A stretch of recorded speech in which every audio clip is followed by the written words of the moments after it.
Opet. Amori, čerka ti vikali. Pa nemam telefon.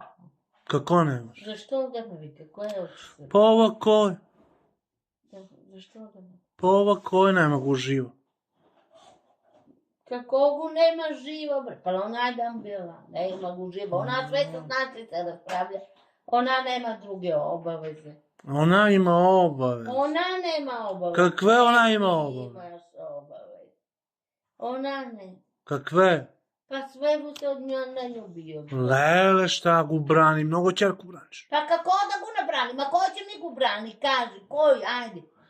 Koji će mi brani moju čerku? Jedinu. No, jedinu, a? Pa ti si muško, ti si... Ja sam muško. Ti si sin, a ona je čerka. I? I što? Pa koji da mi gu brani? Pa mora ja da gu branim. Ti da gu braniš. I ti da gu braniš. Ja da gu branim. Od koga da gu branim? Pa bilo od svakoga. Od Koji svakog. zine na njuma da kaže,